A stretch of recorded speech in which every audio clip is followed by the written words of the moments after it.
Hello dear students, अस्सलाम वालेकुम। कैसे हैं आप लोग? कैसी चल रही है आपकी स्टडी? उम्मीद है कि अच्छी चल रही। अच्छी चल रही से मुराद ये है कि आप फिजिक्स को, साइंस को समझने की कोशिश कर रहे हैं। आज हम स्टार्ट कर रहे हैं chapter 6। The title of the chapter is Fluid Dynamics।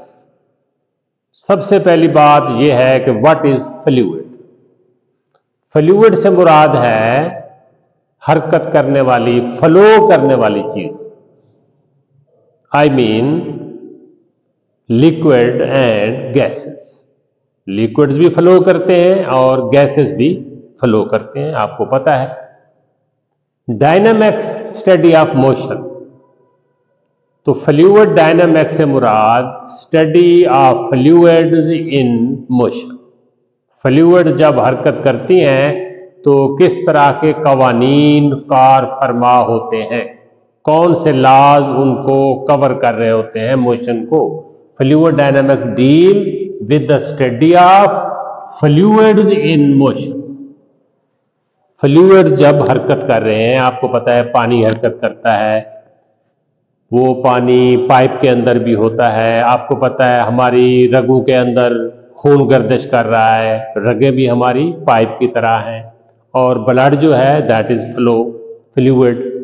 इसी तरह आप गाड़ी के में पाइप्स होते हैं, उसमें ऑयल और गैस मूव कर रहे होते हैं। घरों के अंदर हमारा वाटर सिस्टम होता है। There are so many examples जहाँ फ्लूइड्स मूव कर रहे होते हैं, तो उनके लिए इक्वेशंस होती हैं, उनके लिए लॉज होते हैं। उनको जब स्टडी करते हैं, that branch is called fluid dynamics. You must know what is the meaning of fluid dynamics. Fluid किसको कहते हैं? Liquid and gases. Dynamics motion. तो fluid dynamics is the study of fluid in motion. कुछ definition है वो हम discuss करते हैं। For example, what is viscosity? Viscosity, इसको एक लफ्ज ईटा से शो करते हैं, ईटा से। आपको पता है कि जब फ्लूइड्स मूव करते हैं तो लेयर की शक्ल में मूव करते हैं। फ्लूइड ऐसे नहीं मूव करते जैसे बस जा रही होती है, या कार जा रही होती है, या बाइक जा रही होती है, या कुछ जेट जा रहा होता है। फ्लूइड्स लेयर की शक्ल में, एक लेयर है ऐसे, एक लेयर है, उसके ऊपर दूसरी लेयर है, उसके ऊपर तीसरी लेयर है, यूं लेयर की शक्ल में। एयर हो या लिक्विड्स हो, वो जो लेयर के दरमियान फ्रिक्शन होती है, natural effect, that is called viscosity. The frictional effect between different layers of flowing fluid is called viscosity। बाज फ्लूइड की विस्कोसिटी हाई होती है, जैसे मूवल ऑयल है, जैसे घी है, जैसे शहद है, इनकी विस्कोसिटी हाई होती है। इनकी लेयर के दरमियान रेजिस्टेंस बहुत ज्यादा है, इसीलिए वो आसानी से हरकत नहीं कर सकती। बाज होती हैं जिसमें विस्कोसिटी कम है, जैसे मिट्टी का तेल है, जैसे पानी है, जैसे ब्लड है, तो ये तेजी के साथ मूव कर सकते हैं। High viscous fluid can not flow easily and low viscous fluids can flow easily. तो आपको अंदाजा हो जाएगा कि विस्कोसिटी क्या चीज है। एक और चीज इसमें यूज होती है, ड्रैग फोर्स। कोई भी ऑब्जेक्ट किसी फ्लूइड में से मूव करे, जैसे आप कोई चीज फेंकते हैं एयर में से, आप कोई चीज गिराते हैं एयर में से, मछलियां हरकत कर रही हैं पानी में से, तो फ्लूइड्स के अंदर कोई चीज हरकत करे तो उस हरकत को एक रेजिस्टेंस पेश आती है। आप देखते हैं, आप मोटरसाइकिल की स्पीड बढ़ा दें, आपको एयर की रेजिस्टेंस ज्यादा महसूस होती है, स्पीड कम कर दें, रेजिस्टेंस कम फील होती है। High N object moving through the fluid, fluid में से, जैसे हम मोटरसाइकिल रोड पे जा रहा है तो टच किसको कर रहा है? एयर को। आप पानी में से मूव कर रहे हैं, कश्ती जा रही है या कोई बॉडी जा रहा है, तो पानी की एयर की निस्बत फ्रिक्शन ज्यादा होगी। तो कोई भी ऑब्जेक्ट फ्लूइड के थ्रू, फ्लूइड में हरकत कर रहा है, उसको जिस अपोजिंग फोर्स का, जिस फ्रिक्शन का सामना है, that is called drag force. An object moving through fluid experiences an opposing force. जो बॉडी की मोशन की डायरेक्शन है, अपोजिंग फोर्स उसके अपोजिट होगी, सो कॉल्ड अपोजिंग। इस फोर्स को कहते हैं drag force. Drag force, drag force increases as the speed of the object increase. मैंने मिसाल दी है कि आप एयर में से तेजी के साथ मूव करेंगे, एयर फ्रिक्शन ज्यादा होगा, स्लो मूव करेंगे कम होगा। ये दो डेफिनेशन आपने पढ़ी। विस्कोसिटी, आप इसको बयान कर सकें, इतना अच्छे तरीके से समझ जाएं कि आप इसे बयान कर सकें, बगैर समझे किसी चीज को याद ना करें। आप समझ कर याद करेंगे तो वो आपके यानी दानिश का हिस्सा बन जाएगी, फिर आप उसको अप्लाई भी कर सकेंगे। Viscosity and drag force. तीसरी चीज स्टोक्स लॉ। स्टोक्स लॉ कैसे ड्रैग फोर्स मेजर करते हैं, ये एक कानून है, एक कुलिया है, एक फार्मूला है। Drag force on A sphere. Sphere क्या चीज है? Name of A shape. 2-4 मरतबा हम पढ़ चुके हैं पिछले चैप्टर में। Sphere, name of A shape. कौन सी शेप? बॉल की शेप। ये ball, football, cricket ball, hockey ball, tennis ball, billiard ball, ये जितने भी बॉल हैं, पानी का जो कतरा है वो भी सफेयर होता है, बॉल की शक्ल में होता है। तो drag force F on A sphere of radius R moving with speed V। आपके पास एक सफेयर है, ये सफेयर है, इसका रेडियस R है, इसकी स्पीड V है, फर्ज करें मूव कर रहा है एयर में से। इसके ऊपर जो ड्रैग फोर्स होगी F 6 पाई ईटा RV। आप इसे F की बजाय FD भी लिख सकते हैं, D for drag force. This equation is called Stokes law. कि कोई सफेयर है, वो मूव कर रहा है किसी भी फ्लूइड में से, उस फ्लूइड की विस्कोसिटी ईटा है, तो फार्मूला क्या है? 6 पाई ईटा RV। अब जो भी सफेयर मूव कर रहा है उसके रेडियस तो फिक्स हो गया, जिस फ्लूइड में से मूव कर रहा है विस्कोसिटी भी फिक्स हो गई। पाई की वैल्यू नंबर है, 6 नंबर है, तो ड्रैग फोर्स किस पे डिपेंड कर रहा है? डायरेक्ट वेलोसिटी पे डिपेंड कर रहा है। जो जो वेलोसिटी बढ़ती जाएगी ड्रैग फोर्स बढ़ती जाएगी, वेलोसिटी कम होती जाएगी ड्रैग फोर्स कम होती जाएगी। ये छोटी सी 3 डेफिनेशन है। What is viscosity, what is drag force and what is Stokes law. ये आप यहीं बैठे बैठे आप इनको रिवाइज कर सकते हैं कि विस्कोसिटी क्या है, ड्रैग फोर्स क्या है और स्टोक्स लॉ क्या है। 6 पाई ईटा RV। अब एक छोटा सा टॉपिक है, टर्मिनल वेलोसिटी। टर्मिनल का लफ्ज आप आमतौर पे एंड या स्टार्ट के लिए यूज होता है। जहां से आपने स्टार्ट लिया वो भी टर्मिनल एक पॉइंट है, जहां आप जाके रुके वो भी एक पॉइंट है, टर्मिनल है। तो किसी फ्लूइड में से, फर्ज करें हम सफेयर की बात कर लेते हैं, किसी फ्लूइड में से सफेयर मूव कर रहा है तो ऐसा ऐसा उसकी वेलोसिटी ऊपर से नीचे आ रहा है, वेलोसिटी बढ़ रही है, सीधी सी बात है। किसी भी चीज को गिराएं उसकी वेलोसिटी बढ़ती जाती है। वेलोसिटी बढ़ती जाएगी तो अपोजिंग फोर्स है वो भी बढ़ती जाएगी। एक वक्त ऐसा आएगा कि अपोजिंग फोर्स और उसकी जो वेट है वो बराबर हो जाएंगे, उस वक्त वेलोसिटी मैक्सिमम हो जाएगी। उस मैक्सिमम वेलोसिटी को कहते हैं terminal velocity.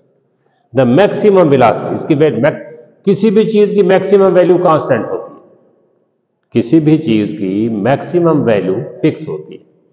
The maximum velocity of an object falling through a fluid is called its terminal velocity.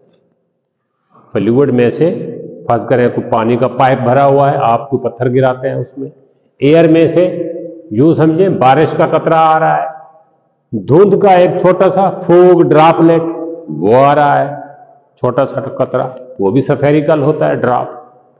जो जो नीचे आएगा वेलोसिटी बढ़ती जाएगी। एक एंड पे जाके उसकी वेलोसिटी मैक्सिमम हो जाएगी। उस मैक्सिमम वेलोसिटी को क्या कहते हैं? Terminal velocity. हम इसकी इक्वेशन डिराइव करते हैं। Consider the motion of A water droplet, यानी फोग, धुंध का, फोग का एक छोटा सा ड्रॉप, ये है, उसका मास m है, उसका रेडियस r है, ये रेडियस है इसका r। अब ये नीचे आ रहा है, ड्रैग फोर्स तो हमेशा अपोजिंग होती है, हमने पढ़ा है, drag force is opposing force. अगर वो डाउनवर्ड मूव कर रहा है तो उसके ऊपर फोर्स कौन सी है? वेट है, उसे वेट ही नीचे लेके आ रहा है। अपोजिट फोर्स क्या है? ड्रैग फोर्स है। अब जो जो नीचे आता जाएगा वेलोसिटी बढ़ती जाएगी। एक वक्त पे जब ये दोनों बराबर हो जाएंगे तो एक्सेलरेशन जीरो हो जाएगा। एक्सेलरेशन किसी बॉडी के ऊपर तब होता है जब उसके ऊपर नेट फोर्स मौजूद होती है। अब नेट फोर्स तब होगी जब इनमें फर्क होगा। शुरू में तो mg की वैल्यू, fd की वैल्यू कम है। जो जो वेलोसिटी बढ़ती जा रही है, मैं क्या कह रहा हूं सुने, जो जो वेलोसिटी बढ़ती जा रही है, फोग नीचे आ रहा है ड्रॉप, जो जो वेलोसिटी बढ़ती जा रही है, ड्रैग फोर्स बढ़ती जा रही है। एक वक्त आएगा ये fd और वेट बराबर हो जाएंगे तो नेट फोर्स क्या हो जाएगी? जीरो। तो एक्सेलरेशन भी जीरो। जब एक्सेलरेशन जीरो हो, वेलोसिटी कांस्टेंट है, that velocity is called terminal velocity. अब इसके ऊपर ड्रैग फोर्स क्या है? fd 6 पाई ईटा rv। कहां से लिखा आपने? Stokes law. स्टोक्स लॉ आपको बता रहा है कि इसके ऊपर ड्रैग फोर्स कितनी होगी? 6 पाई ईटा rv। What is r? Radius of this drop. What is v? Speed of this drop. जब ये v मैक्सिमम हो जाएगी, मैक्सिमम से मुराद टर्मिनल वेलोसिटी, वेट क्या हो जाएगा? fd। नेट फोर्स क्या हो जाएगी? ये जो लफ्ज है ना net force, try to understand this please. Net force, net force का मकसद होता है रिजल्टेंट फोर्स, अनबैलेंस्ड फोर्स। जब ऊपर नीचे फोर्स बराबर है, रिजल्टेंट फोर्स जीरो। जब रिजल्टेंट फोर्स जीरो है तो एक्सेलरेशन जीरो। जब एक्सेलरेशन जीरो है तो velocity constant, that is called terminal velocity. तो जब ड्रैग फोर्स और वेट बराबर हो गए, नेट फोर्स जीरो हो गई, एक्सेलरेशन जीरो हो गया, तो वेलोसिटी मैक्सिमम होगी, that is called terminal velocity. तो अब ये वेट जो है वो किसके बराबर हो जाएगा? fd की जगह क्या आ गया? वेट आ गया। 6 पाई ईटा rv की जगह vt आ गया। और ये vt किसके बराबर है? mg over 6 pi r। That is equation 1। ये जरा खास इक्वेशन है, इसीलिए हमने इसको एक नंबर भी दे दिया, ये mg ओवर 6 पाई ईटा r। एक और एक इक्वेशन आपके जहन में लाना चाहता हूं, वो है डेंसिटी की डेफिनेशन। डेंसिटी होता है मास ओवर वॉल्यूम। ये v वॉल्यूम है, ये जरा मैंने बड़ा करके लिखा है, volume of drop, volume of sphere. अब वॉल्यूम ऑफ स्फीयर का फार्मूला क्या है? 4/3 पाई r की क्यूब।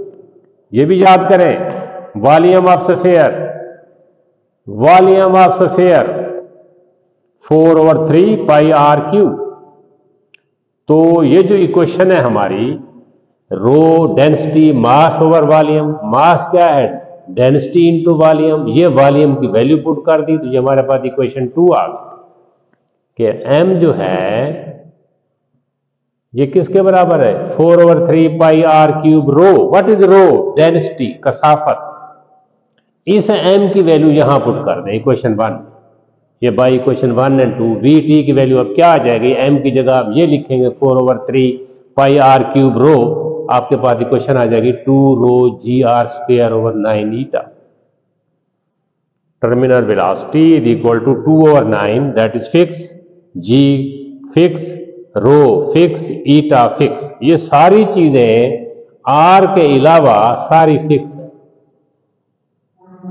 ये कांस्टेंट, g की वैल्यू भी फिक्स है, जो डेंसिटी है ड्रॉप की, फर्ज करें वाटर है, वो भी फिक्स है। ईटा एयर की विस्कोसिटी है, ये भी फिक्स है। आर क्या है? Radius of. तो किस पे डिपेंड करती है टर्मिनल वेलोसिटी? रेडियस के स्क्वायर। अब सफेयर का रेडियस यानी साइज 2 गुना बढ़ा दें तो स्पीड 4 गुना बढ़ जाएगी। VT directly proportional R square. अगर 2 गुना उसका साइज कम कर दें तो 4 गुना स्पीड कम हो जाएगी। इस इक्वेशन को भी समझने की कोशिश करें, सिर्फ याद ना करें कि terminal velocity directly proportional to square of the radius. याद यहां क्या कह रहे हैं, आर बढ़ता जाएगा, रेडियस बढ़ता जाएगा तो उसका साइज बढ़ता जाएगा।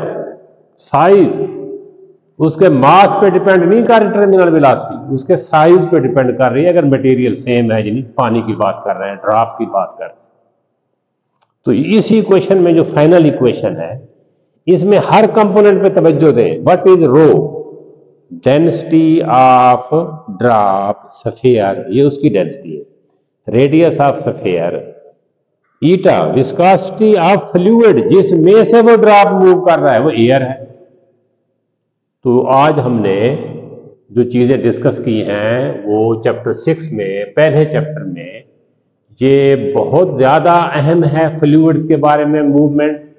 सबसे ज्यादा इंपॉर्टेंट तो अब देखें हमारा अपना, हमारी लाइफ है, हमारा जिस्म है, उसके अंदर गर्दिश करता हुआ खून है। और किस में गर्दिश कर रहा है? पाइप, रगें, वो दिमाग की रगें भी हैं, वो दिल की भी हैं, वो बॉडीज की भी हैं, वो किडनी के अंदर बेशुमार रगें हैं, छोटे छोटे पाइप हैं, उनमें ब्लड मूव कर रहा है। तो आगे हम मजीद इसको डिस्कस करेंगे कि इनका आगे जाके हम एंड पे जाके ब्लड प्रेशर पढ़ेंगे। आज के ज़माने की जदीद तरीन और शदीद तरीन डिजीज ब्लड प्रेशर, वो क्या चीज़ है, कैसे मेजर करते हैं। तो फिर जहां जहां लाइफ है, where there is life there is fluid there are pipe.